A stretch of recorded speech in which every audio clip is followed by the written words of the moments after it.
Halo semua, selamat pagi. Jadi di video kali ini saya mencoba menjawab pertanyaan-pertanyaan rekan-rekan yang sudah dikirimkan melalui link assignment.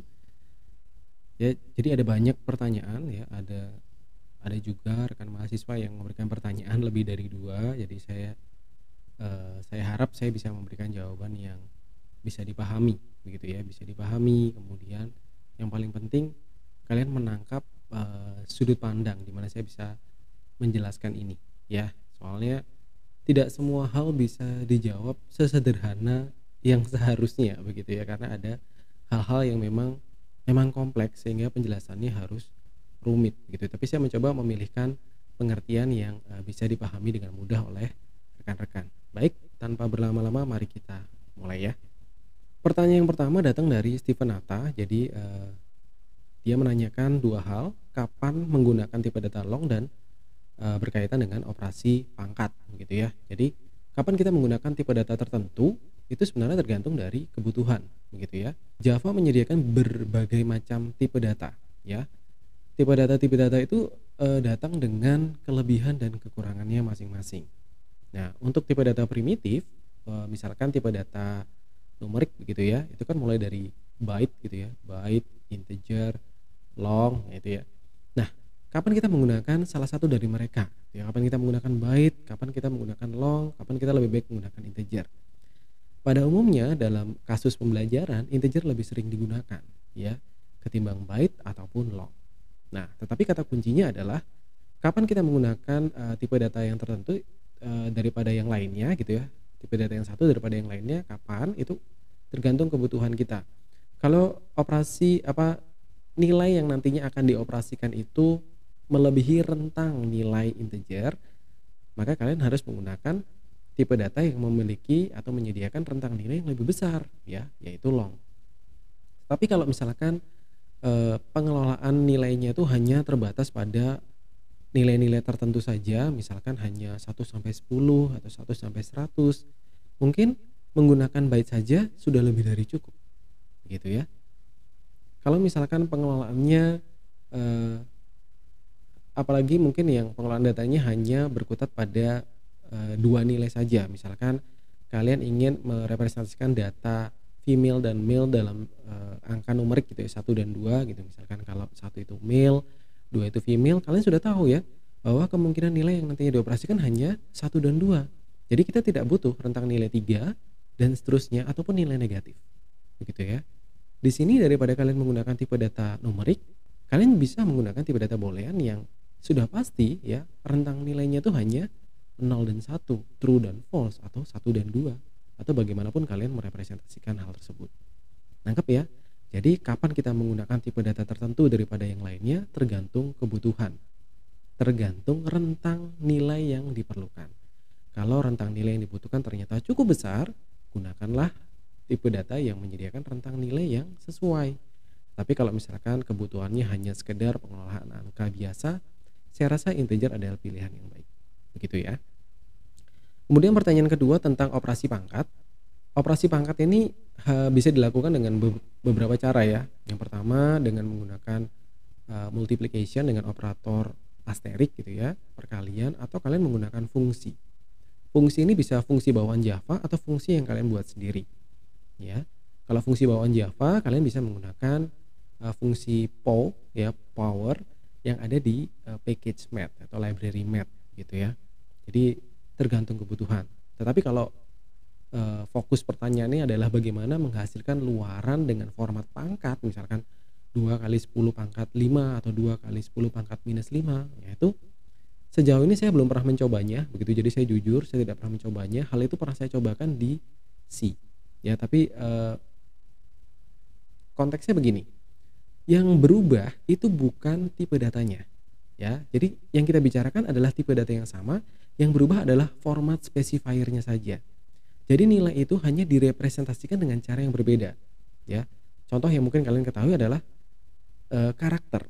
Karakter itu memiliki representasi yang berbeda. Bagaimana cara menampilkan format integer dan format karakternya tergantung dari format specifier yang kita gunakan ya. Jadi nangkep ya, idenya seperti itu. Baik, kita lanjutkan pada pertanyaan berikutnya. Yang berikutnya datang dari Dani. ya. Ini pertanyaan cukup panjang, saya nggak bisa singkat, saya takutnya kalian eh, jadi nggak paham. Jadi yang ditanyakan Dani adalah pada konsep foto, salah satu konsepnya itu adalah objek.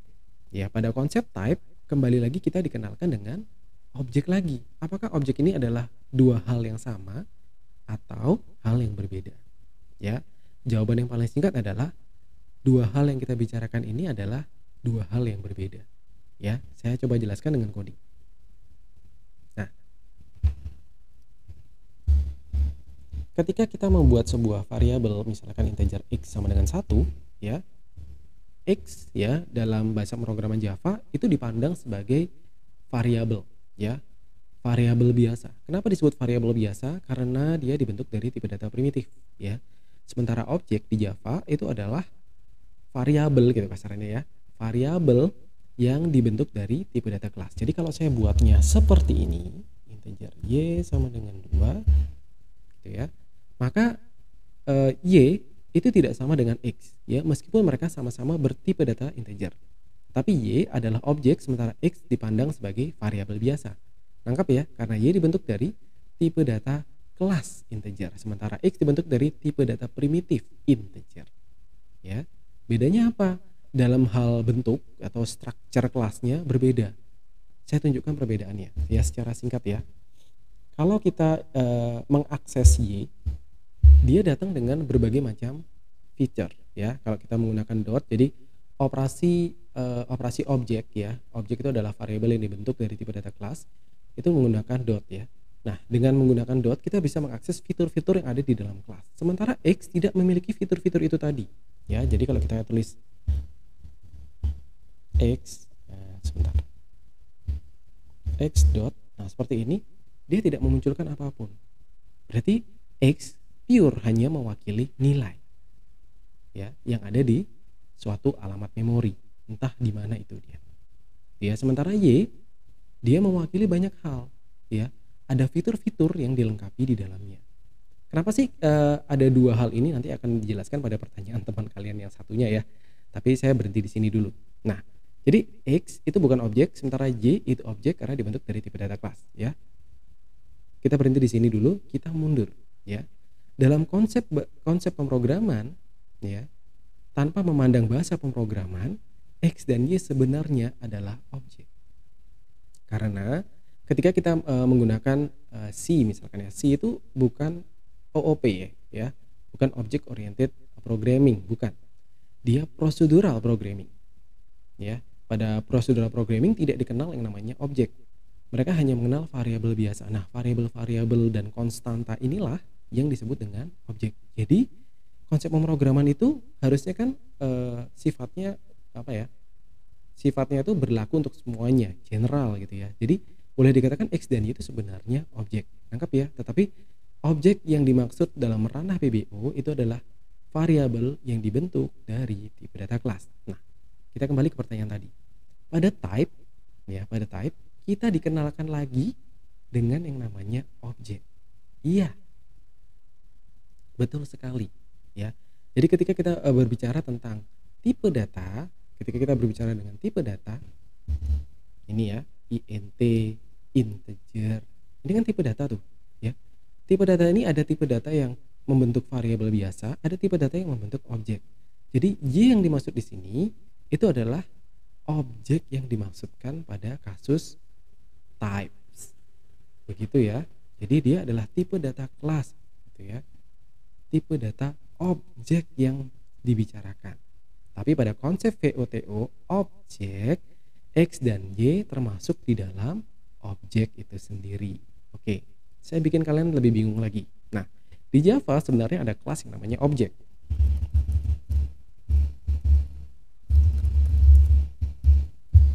Nah, kelas ini merupakan kelas yang paling atas ya, root class di Java. Jadi semua kelas yang ada di Java itu diturunkan dari kelas objek ini. Jadi kalau kita berbicara ya, baik Y maupun O, karena dia dibentuk dari kelas, dia adalah objek. Ya, dia adalah objek ya, atau boleh dikatakan dia adalah variabel yang dibentuk dari tipe data class. Jadi yang kita bicarakan di sini adalah dua hal yang berbeda. Jadi yang pertama, konsep objek itu adalah berusaha mengkategorikan bagian-bagian mana di dalam bahasa pemrograman yang disebut dengan objek, ya. Sementara pada konsep type itu ada primitive data type, ya, ada object type, ya, atau object reference data type. Nah, reference data type ini kan objek, ya, karena primitive data type itu tidak menyimpan nilainya di stack, ya, tetapi dia meletakkan alamat yang nantinya akan merefer origin value-nya. Nangkep ya? Gitu. Jadi ini adalah dua hal yang berbeda, hanya saja istilahnya itu sama. Jadi kalian harus melihat konteksnya dulu, ya, sebelum kalian terjun dengan pertanyaan seperti ini. Memang pada awal-awal waktu belajar akan sedikit membingungkan, tetapi saya harap dengan penjelasan tadi kalian sedikit tercerahkan begitu ya. Jadi konsep objek pada VOTO itu berbeda dengan reference data type yang mengacu pada objek itu sendiri, ya. Jadi kita ngomongin objek dari kata object oriented programming dengan objek pada konsep VOTO, ya, beda ya. Jadi konsep VOTO itu berlaku general, sementara objek pada konsep OOP itu dia sekarang sudah menjadi tipe data, ya, reference data type begitu ya. Baik, kita lanjutkan dulu. Nanti kalau nggak paham bisa tanya lagi ya, silahkan ya. Apakah null termasuk ke dalam tipe data? Null sebenarnya bukan tipe data, ya. Null adalah value, gitu ya. Dia adalah initial value untuk tipe data class, ya, atau any object type di Java, gitu ya.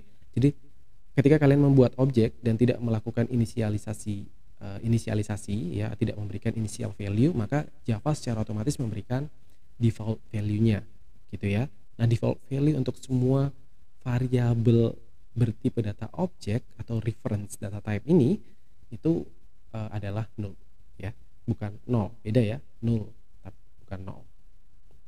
Kalau nol itu khusus untuk tipe data numerik gitu ya. Tapi kalau null ini untuk tipe data objek. Next, ini dari Henry, ya. Mengapa konsep foto dibuat? Begini. Waktu awal-awal kita mencoba membuat sebuah bahasa yang mencoba mengkomunikasikan buah pikir dari developer atau programmer, ya, dengan mesin yang nantinya akan menerjemahkan maksud dan tujuan dari coding yang dibuat, kita harus tahu panduannya, begitu ya, panduannya. Basically konsep foto digunakan untuk menstandarisasi, ya, alur proses berpikir pembuatan sebuah bahasa pemrograman, ya. Jadi ini adalah pilarnya begitu. Jadi bagaimana seorang pembuat atau pengembang bahasa pemrograman itu berpikir, itu mulai dari konsep ortogonalitas yang dibawa oleh bahasa pemrograman itu sendiri, which is VOTO itu tadi. Ya, jadi VOTO ini memastikan bahwa sintaks dan semantik yang nantinya dikembangkan oleh di dalam bahasa pemrograman tersebut itu secara logik, ya, secara logik baik. Bentuk sederhana penjelasannya seperti itu. Baik, saya lanjutkan ya. Apakah type hanya dibagi menjadi 3? Tidak, type tidak hanya dibagi 3, tetapi kenapa dibagi 3? Hanya untuk memudahkan proses pembelajaran, ya. Sebenarnya type itu dibagi menjadi 2, ya, valuable data type dan unvaluable data type. Nah, baru nanti dari valuable data type dan unvaluable data type itu baru dipisahkan, begitu ya. Baik, saya tidak jelaskan ini secara mendalam, mungkin nanti ada pertanyaan yang lebih detail ya. Nah, kalian bisa mendapatkan detail pembagian type menurut standar dokumen resmi dari Oracle, ya. Kalian bisa cari dokumentasinya, di sana nanti ada pembagian type yang lebih detail gitu ya. Kenapa saya bagi menjadi 3 gitu ya. Jadi menurut saya dibagi 2 saja cukup ya. Itu hanya untuk memudahkan pembelajaran, ya, memudahkan pembelajaran supaya kalian tidak perlu bingung dengan beragam tipe data yang ada gitu ya. Baik, saya lanjutkan. Ini dari Vincent. Apa bedanya float dan double? Yang pertama, rentang data atau nilai yang diwakilkan oleh tipe data ini berbeda. Yang kedua, besaran memori yang digunakan ketika kalian membentuk variabel dari tipe data ini. Kemudian marker, ya, itu berbeda. Float menggunakan marker F, sementara double tidak. Seperti itu. Saya rasa cukup ya, 3 perbedaannya. Kemudian yang ke-8, apakah fungsi tipe data kelas objek? Kalau ditanyakan fungsinya apa, saya boleh merefer pada pernyataan saya sebelumnya bahwa semua kelas yang ada di Java itu diturunkan dari kelas objek. Jadi kalau nggak ada kelas objek, maka semua kelas yang ada di Java itu mungkin tidak akan berjalan gitu ya. Dia adalah template originnya dari sebuah kelas gitu ya. Jadi bentuk yang paling ancient ya, bentuk yang paling kuno, bentuk yang paling atas dari kelas-kelas yang ada di Java. Dengan mengetahui bentuk yang paling atas, kita dapat merefer pada anakan-anakan dari kelas tersebut gitu ya. Jadi misalkan begini, cara pikirnya begini, jika kita ingin membuat sebuah benda ya, misalkan kendaraan gitu ya. Kendaraan kalau kita pecah lagi menjadi kendaraan roda 2 atau kendaraan darat, air dan laut gitu misalkan ya. Kemudian darat dibagi lagi ya, kendaraan bermesin dan kendaraan tidak bermesin gitu ya, mancal ceritanya gitu, dan seterusnya. Jika kita ingin membuat sebuah kelas baru ya, yang bukan darat, air dan laut tadi, misalkan ada elemen yang lain gitu ya, bukan kendaraan darat, bukan kendaraan air, bukan kendaraan laut, tapi kendaraan misalkan kendaraan imajinasi. ceritanya aja kita bisa menelusuri di mana kelas itu diturunkan. Oh, ternyata kelas kendaraan itu diturunkan dari kelas objek. Jadi kita bisa menurunkan satu kelas baru di bawah kelas objek ya. Atau kalau kalian ingin memodifikasi pesawat gitu ya, misalkan dalam turunan kelasnya itu setelah kita menemukan kendaraan udara, salah satunya pesawat itu ada ya, pesawat penumpang, pesawat tempur. Nah, kita bisa tahu bagian kelas mana ya yang bisa kita turunkan yang kurang lebih memiliki spesifikasi yang sama. Misalkan kita tahu bahwa mobil RAS, mobil R3 itu sama-sama spesifikasinya diturunkan dari kendaraan penumpang. Ya, kita bisa ambil ya, kita bisa adopt spesifikasinya daripada kita menurunkan kelasnya dari kendaraan perang. Ya. Kenapa? Akan jadi repot ketika kita hendak mengembangkan kelasnya. Kendaraan perang itu spesifikasinya ada alat tempurnya apa gitu misalkan ya, rudal, balistik gitu misalkan dan seterusnya begitu ya. Lah, kalau kendaraan penumpang, rudal balistiknya mau diisi apa? Nangkep ya poinnya. Jadi kalau kita mengetahui struktur kelas yang ada di Java, maka kita akan lebih mudah mengembangkan kelas-kelas baru dengan berkaca pada hierarki yang sudah diketahui. Nah, ini kita udah tahu hierarki kelas di mana semua kelas di Java itu diturunkan dari kelas objek. Jadi kita bisa berangkat dari sana. Begitu ya. Itu salah satu kasus ya, fungsi dari kelas objek. Ya. Tapi kalau ditanya secara umum gitu ya, bukan kelas objek U-nya huruf besar, bukan variabel yang dibentuk dari kelas objek ya. Misalkan kita mau buat string gitu ya. Fungsinya apa sih? Ya, fungsinya banyak ya. Semua objek yang dibangun dari tipe data kelas itu hadir dengan properti ya, atribut dan metode yang sudah tersedia ya, sehingga pengelolaannya mungkin jauh lebih mudah. Nih saya contohkan ya, misalkan tadi X ya, X kalau kita kasih operasi dot tidak muncul fitur apapun, tapi kalau misalkan saya buat misalkan string gitu ya, string S sama dengan macung gitu ya. Nah, kemudian S dot. Nah, kita bisa melakukan operasi-operasi seperti ini. Misalkan saya ingin mengambil char add 1 gitu dari macung ya. Kemudian saya simpan di sebuah variabel ya. Gitu misalkan. Nah, ada fungsi yang melekat pada objek S ya. Ada fungsi yang melekat pada variabel S itu tadi. Ya. Nah, fungsi ini tidak perlu kita buat, tapi dia sudah menjadi satu bawaan dengan stringnya. Karena S itu string, maka semua objek atau semua variabel yang dibentuk dari tipe data string akan membawa fungsi ini secara otomatis. Itu salah satu contoh ya. Jadi kalau kalian buatnya dengan menggunakan tipe data primitif, kalian tidak akan mendapatkan privilege ya, privilege seperti ini. Fungsi bawaannya nggak ada, gitu ya. Lanjut. Ada banyak soalnya, gitu ya. Apakah ada perbedaan signifikan terhadap pemilihan tipe data? Nah, berpikirnya itu tidak pada skop yang kecil ya. Sekarang kita bayangkan gitu ya. Facebook itu penggunanya berapa? Bayangkan dalam satu akun kita menyimpan informasi apa saja. Nama, tanggal lahir, ya, password, hobi, posting dan seterusnya. Kalau misalkan satu orang itu membutuhkan setidaknya 100 giga misalkan ya. Bayangkan kalau itu dilakukan oleh 1 miliar orang. Berapa banyak space yang harus kita siapkan? Itu dalam skala besar. Jadi, apakah ada perbedaan signifikan terhadap pemilihan tipe data? Ya, bahkan pemilihan database juga sangat berpengaruh.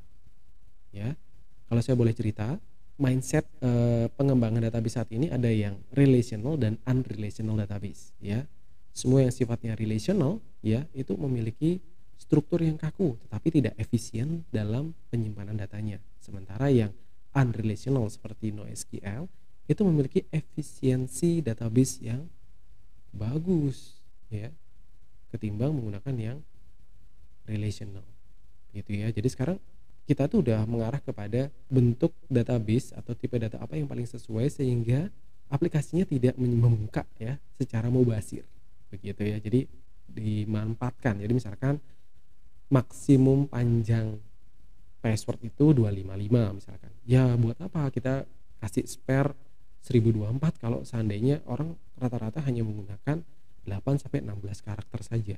Mubazir kan? Nah kayak gitu. Nangkap ya. Jadi jawabannya signifikan untuk skala besar. Apakah efek penggunaan tipe data kelas dan tipe data primitif? Efeknya salah satunya tadi pada fitur ya. Fitur dan bagaimana nilai yang diwakilkan oleh variabel tadi dioperasikan. Beda ya pengoperasian untuk tipe data kelas dan tipe data primitif. Tipe data primitif bisa langsung dioperasikan. Nah, seperti ini. X misalkan ya. Mau kita lakukan comparison gitu ya. Apakah X sama dengan 1? Nah, kayak gini nih boleh ya. Bisa langsung gitu ya. Apakah X sama dengan 1? Kemudian kita simpan di boolean gitu ya. Boolean state. Nah, seperti ini ya. Apakah X sama dengan 1? Ini bisa. Tapi kalau untuk tipe data misalkan objek gitu ya. String S sama dengan new string ya. Ini saya buat dalam konsep objek ya, bukan dalam konsep tipe data primitif. Macung gitu misalkan. Kemudian kalian ingin melakukan konversi gitu ya. Boolean state 2 ya. Kemudian apakah S sama dengan macung misalkan kayak ini. Jawabannya bisa, tetapi informasi yang diberikan ini keliru ya. Boleh dicoba ya. Ini ditunggu sampai tahun kuda juga nggak keluar. System out print, kemudian kita kasih ini state ya, yang satunya state 2 ya, system out print state 2 ya. Ini kalau kita jalankan kita akan dapat outputnya. Lihat, jawaban yang pertama true karena kita tahu X itu memang 1. Apakah 1 sama dengan 1? Ya jawabannya true. Tapi apakah macung sama dengan macung? Lah kok jawabannya false. Nah ini dia ya, ternyata pengoperasian objek itu berbeda ya, tidak sama dengan tipe data primitif. Nangkep ya, ini kasus ya. Sehingga untuk melakukan pembandingan dia tidak bisa menggunakan operator 2 sama dengan, tetapi dia menggunakan fungsi bawaannya. Nah fungsi bawaannya itu adalah ini bukan state 2 ya, tapi S ya. Jadi nanti prosesnya itu bukan di state 2 S dot, nah ini ya, ada equals. Nah kayak gini, dia menggunakan fungsi equals untuk membandingkan apakah value yang direpresentasikan oleh S itu sendiri yang ada di heap itu benar-benar sama dengan macung. Jadi kalau yang sebelumnya kan comparisonnya hanya berlaku untuk alamat memorinya. Nangkep ya. Oke, jadi itu efeknya. Lanjut ke 11 ya. Default value dari objek adalah null. Tadi udah saya sebutkan. Apakah address bisa dioperasikan? Sejauh yang saya ketahui, address itu bisa dioperasikan untuk bahasa pemrograman tertentu seperti C++ ya. Tetapi untuk di Java gitu ya, address yang muncul itu hanya bisa ditampilkan ya. Saya belum menemukan cara, atau setidaknya saya tidak pernah melakukan begitu ya, pengoperasian address gitu ya. Misalkan ingin mencari value pada address yang mengacu pada suatu address tertentu gitu ya. Misalkan kita tahu ada address alamatnya 001, kemudian kita mau pindah ke 002, isinya apa sih gitu. Nah, saya belum pernah melakukan itu di Java ya. Itu hanya biasa saya lakukan di C ya, di C. Begitu. C++ itu possible untuk dilakukan. Tapi kalau di Java setahu saya bahkan pointer saja ya, tipe data pointer adalah tipe data yang menyimpan alamat, itu tidak ada di Java. Jadi rasanya sedikit impossible gitu ya, tapi silahkan kalau kalian menemukan caranya ya. Kapan kita menggunakan float atau double? Tadi udah dijelaskan ya. Ini pertanyaan sama kurang lebih dengan kapan kita menggunakan long. Jadi itu tergantung kebutuhan sesuai dengan rentang nilainya. Kapan menggunakan integer atau long? Ini sama juga ya. Ya sesuai dengan rentang nilainya. Kalau butuh integer ya integer aja, kalau butuh yang gede ya pakai long. Boolean memiliki nilai selain true dan false? Tidak ada. Ya, boolean memiliki nilai hanya 2, possible-nya true dan false. Ini bisa diuji coba sendiri ya. Baik, untuk boolean ya. Kita coba dulu ini boolean. Nah, misalkan boolean B. Ini kita isi true. Nah, bisa ya. Saya ganti false. Bisa. Saya ganti 1. Merah, nggak bisa. Saya ganti karakter. Nggak bisa. Saya ganti string. Nggak bisa. Ya, saya ganti angka pecahan. Juga nggak bisa. Jadi dari penelusuran ini kita bisa bilang kalau boolean hanya menerima inputan true dan false saja ya. Kemudian fungsi sistem in pada scanner ya, ini dari Alif ya. Ya kalau yang ini untuk yang scanner penjelasan yang paling sederhana seperti ini ya. Kalian pasti tahu sistem out print ya. Nah seperti ini. Nah kenapa itu diletakkan di scanner? New scanner. Nah pada ini ya. Kenapa ada sistem ini? Kalau nggak ada sistem ini nggak jalan. Jadi scanner ini package sendiri ya. Sistem ini juga package sendiri ya. Kita bisa lihat dari sini ya. Dia ada di package system. Sementara scanner itu ada di ini kalau kita lihat kita input dia ada di package Java util ya.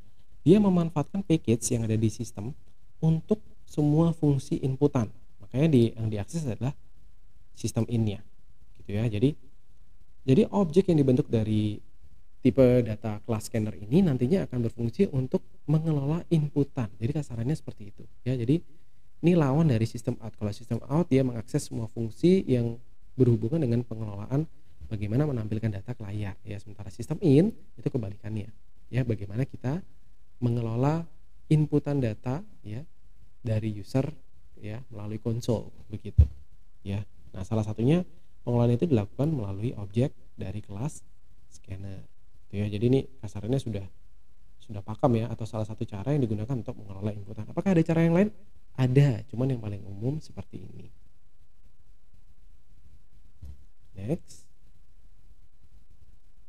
Nah 17 ini mengacu pada penjelasan saya di awal bahwa type itu dibagi dua, sebenarnya cukup dibagi dua, valuable data type dan unvaluable data type ya.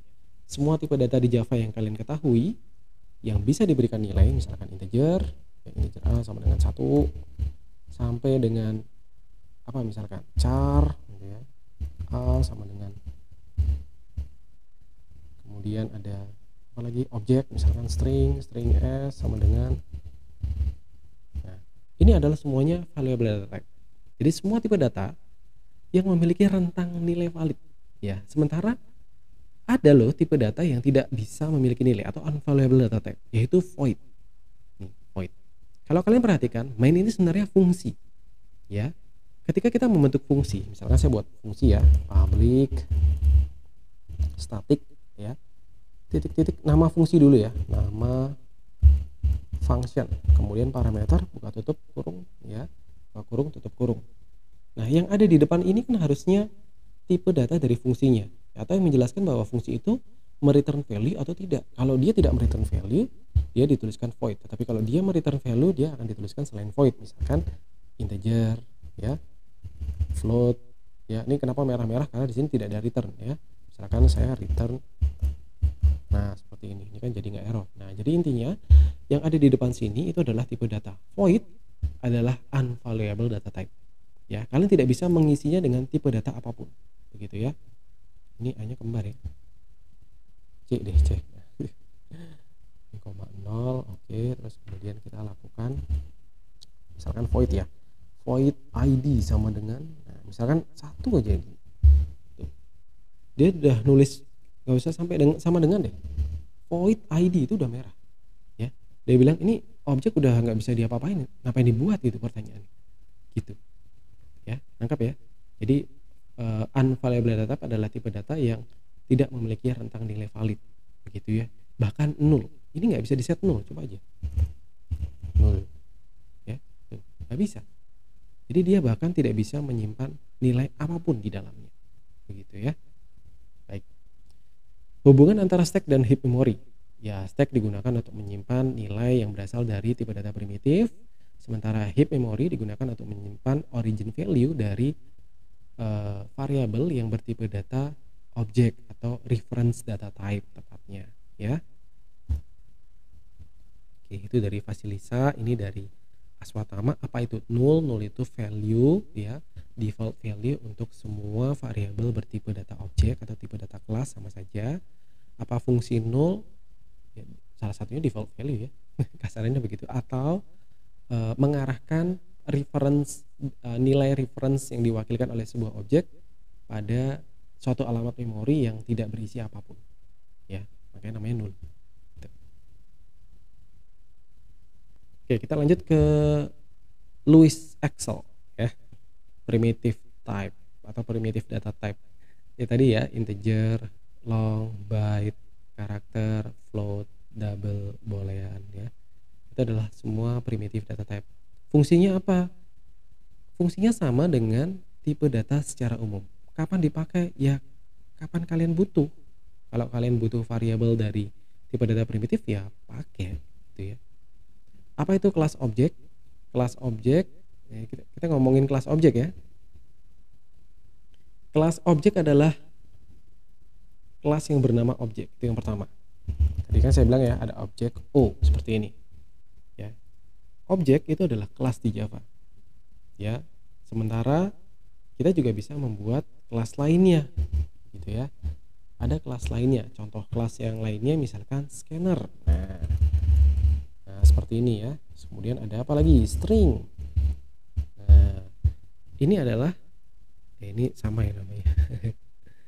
Jadi ini dua hal adalah variabel ya yang dibentuk dari tipe data kelas atau tipe data objek ya. Jadi kalau saya ngomongin tipe data kelas atau tipe data objek itu sama saja, dia mengacu pada satu hal yang sama.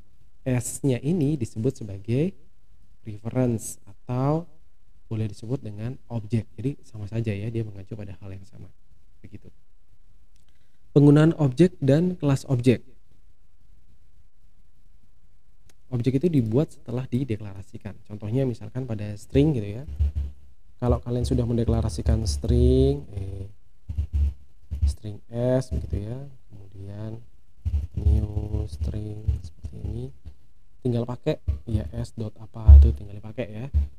Setelah dideklarasikan dipakai. Kemudian sementara kalau kelas objek ya objek gitu ya, objek misalkan saya buat ya objek s sama dengan new string, saya kasih nama nasi goreng mantap ya, ini namanya foto ya, emosi. Terus kemudian kalian ingin menampilkan ya sistem out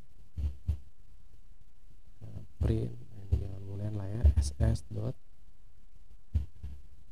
nah misalkan begini, kita lihat apa hasilnya gitu ya. Oh ternyata ss itu adalah objek dari kelas string. Lengkap ya, itu salah satu contohnya ya. Apa itu instance? Instance adalah variabel bentukan dari tipe data kelas atau tipe data objek. Tipe data kelas atau tipe data objek sekali lagi sama ya.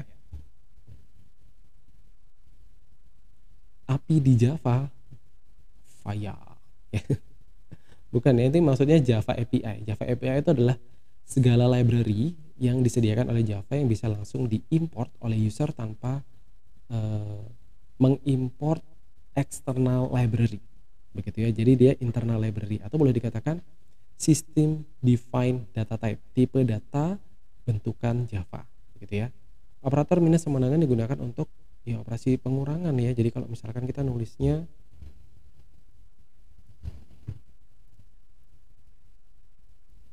x min kalau gini mah error ya, integer x sama dengan 10 gitu ya misalkan, kemudian saya tulis x min sama dengan 1, itu sama halnya kita menulisnya x sama dengan x min 1. Jadi dua baris perintah ini sama, cuman yang di atas itu kelihatannya jauh lebih sederhana daripada yang di bawah. Yang bawah lebih manusiawi, yang atas lebih simpel ya.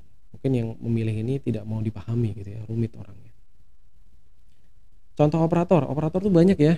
Jadi ada operator logika, operator, oh my god. Ya, nih. Operator tuh mulai dari aritmatik tuh ya, tambah, kurang ya. Tambah, kurang, bagi, modulus dan seterusnya. Kemudian untuk karakter itu ada plus juga, tapi ini bukan penjumlahan tapi concatenation bacanya. Kemudian untuk operator logika gitu ada n, n-nya pakai ini ya. Nah, ada n, kemudian ada or ya. Ada not pakai tanda seru ya, not misalkan gini ya. Boolean b sama dengan true. Boolean bc sama dengan not b. Nah, seperti ini ya. Not b apa? False ya, jadi bc ini nilainya false sementara b nilainya true gitu ya. Atau bisa yang lain misalkan ini b ya, b and true misalnya gitu. Ya sesuai dengan tabel kebenarannya ya, hasilnya apa, true and true hasilnya ya true gitu ya. Baik, itu ya, kemudian ada operator yang lain lagi seperti lebih kecil, lebih besar, lebih kecil, sama dengan, tidak sama dengan. Ya itu ya operator. Sama dengan juga termasuk operator. Jadi dia operator untuk proses assignment. Jadi spesifik ya. Gitu. Next, terima kasih Reinhard Brief. Kemudian ada mengapa float dan null harus menggunakan flag, itu sama kayak menanyakan kenapa setiap statement di Java harus diakhiri dengan titik koma. Emang dibuatnya begitu gitu ya. Jadi kalau tidak dikasih flag dia error, ya udah ya. Itu syntax error. Jadi by syntax error ya. Cara mengganti initial value ya assignment. Jadi misalkan gini ya, integer a gitu. Terus kemudian kalian system out print a gini, terus kemudian kalian jalankan des. Nah, kayak gini ya. Proceed ya. Tuh, error nih. Ya, the local variable may not have been initialized ya. Nah, ini contoh ya. Contoh bahwa Java itu sekalipun menyediakan default value ya, tapi terkadang tidak diinisialisasi loh. Sehingga untuk merubah inisialisasinya kita harus melakukannya secara manual kadang-kadang. Ya, dalam banyak kasus. Nah, kayak begini ya. Jadi proses assignment yang dilakukan untuk merubah default value-nya. Kenapa itu tadi error? Mungkin tergantung dari IDE-nya ya. Kalau misalkan kalian coba di compiler yang lain mungkin hasilnya berbeda ya. Jadi silakan dicoba. Jadi menurut dokumentasi Oracle-nya harusnya tidak terjadi error. Kenapa? Karena Java memiliki default value untuk setiap variabel yang ada di Java. Jadi tidak mungkin ada istilahnya error gitu. Oke, ini sudah. Apa perbedaan float dan double rentang? Apa fungsi tipe data byte? Ya, berfungsi untuk menampung nilai sejauh rentang byte. Itu aja. Apa perbedaan masing-masing sintaks tipe data numerik? Ya, keyword yang digunakan berbeda, rentang nilai yang direpresentasikan juga berbeda. Mengapa tipe data numerik disimpan di stack sementara di string tidak? Wah, itu tanya sama yang buat ya. Bukan saya yang buat Java soalnya. Begitu. Itu kan punya representasi. Jadi bagaimana bahasa pemrograman itu bekerja itu berkaitan dengan apa yang terjadi dengan coding yang membentuk bahasa pemrograman itu sendiri, termasuk bagaimana representasinya di memori dan seterusnya. Ya itu nggak tahu gitu ya. Sama ini saya tidak pernah menemukan blueprint Java. Kalau misalkan ada saya bikin sendiri gitu ya, Java versi Pak Luki gitu. Contoh aja ya. Terima kasih Jolisto. Ini dari Kenji. Perbedaan penghapusan tipe data primitif dan kelas. Oke. Sebenarnya kurang tepat rasanya kalau kita membahas tentang penghapusan.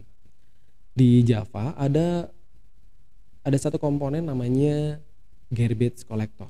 Garbage collector ini seperti tukang bersih-bersih di Java yang memastikan bahwa memori yang kalian pakai selama program kalian berjalan itu benar-benar efisien. Bagaimana cara dia mengefisiensikan semua value yang terlibat pada program yang kalian jalankan jika sudah tidak digunakan lagi. Sudah tidak digunakan lagi maksudnya gimana Pak? Sudah tidak diacu oleh variabel manapun dan tidak diacu pada operasi manapun di dalam program, maka dia akan dihapus oleh garbage collector gitu ya. Jadi kalau misalkan kita punya objek dan objek itu sekarang sudah tidak mengacu pada alamat sebelumnya, maka nilainya dihapus, bukan objeknya dihapus ya. Jadi misalkan begini nih, kita bikin nih ya, string A sama dengan kuda ya. Kemudian kita deklarasikan lagi atau kita inisialisasi lagi, wah saya nggak suka kuda ini, saya sukanya kuda poni.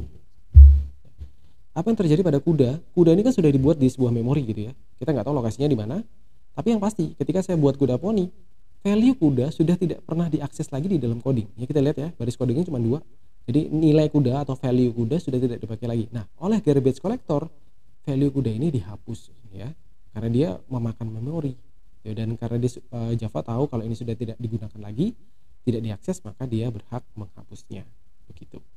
Anggap ya. Nah, untuk tipe data primitif ya, tipe data primitif cara kerjanya kan berbeda dengan objek ya. Dia langsung disimpan di stack. Jadi kalau kita bilang x sama dengan 1, integer x sama dengan 1, kemudian kita ganti x sama dengan 1.000.000 gitu ya, misalkan ya, 1000 gitu ya.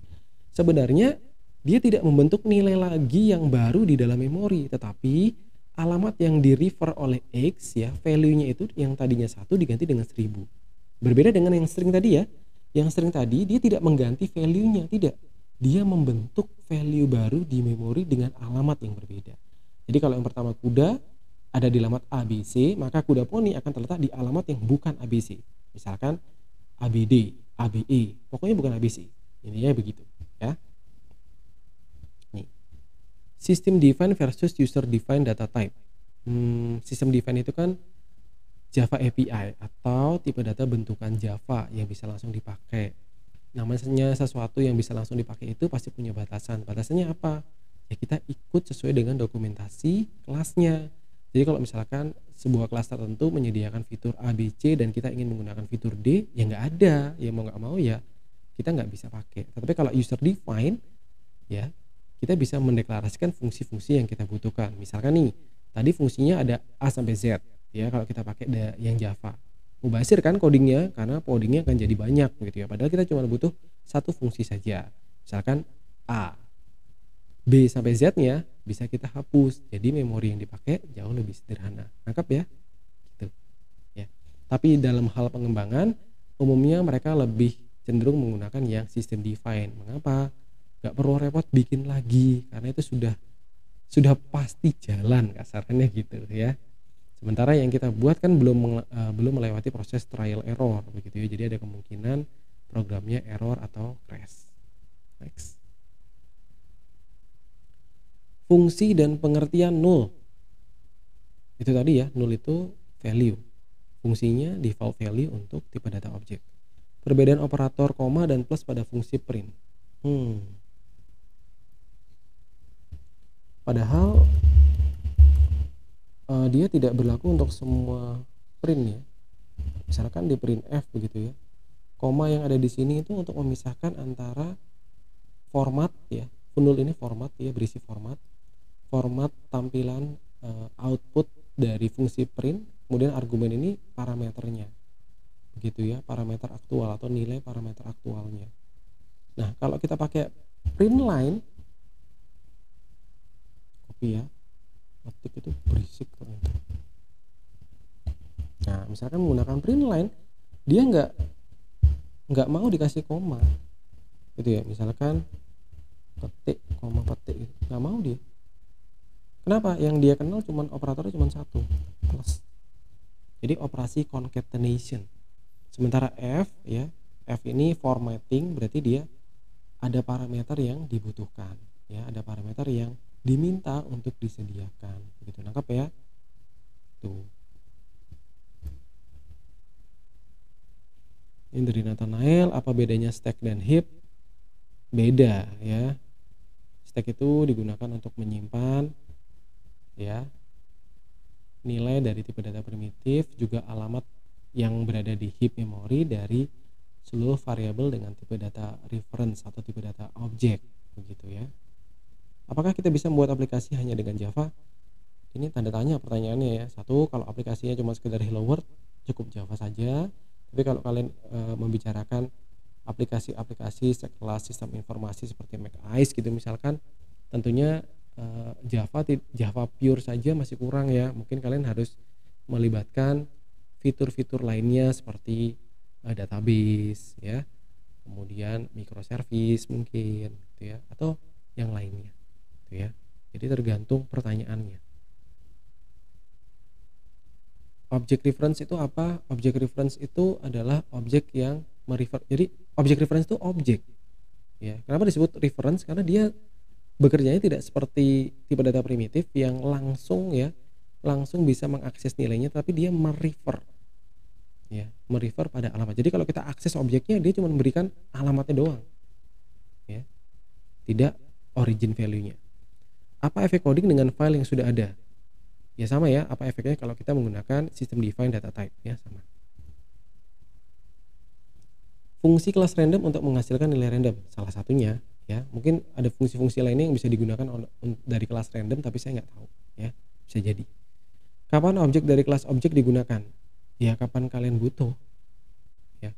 Kalau kalian butuh untuk membuat sebuah objek dari kelas objek, ya dipakai gitu ya. Tapi kalau misalkan tidak, ya sudah nggak usah dipakai gitu ya. Yang ini dari Trivena Halim, saya nggak ngerti tipe data cross. Saya angkat tangan, saya belum pernah dengar atau mungkin ada typo ya, sehingga saya nggak paham yang ditanyakan. Yang 45, objek pada type dan kelas objek. Ini sama ya, pada objek, pada konsep foto kita mengenal konsep objek.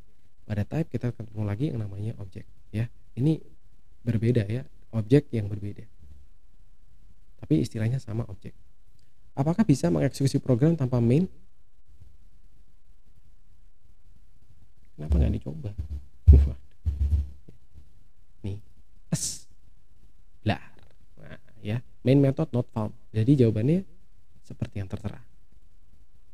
Apa variabel yang ada pada kelas objek? Wah, iki mau ya.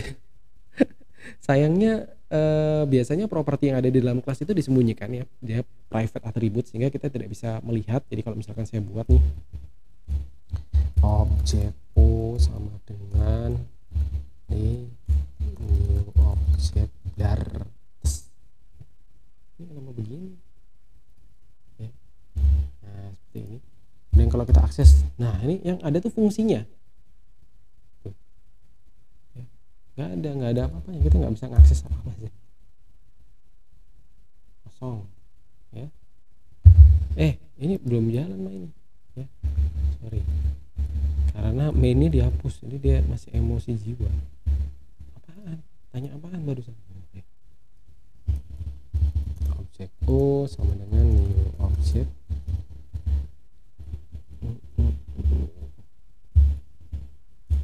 Ini O dot. Nah ini kita nggak bisa lihat propertinya, jadi saya nggak tahu strukturnya ya.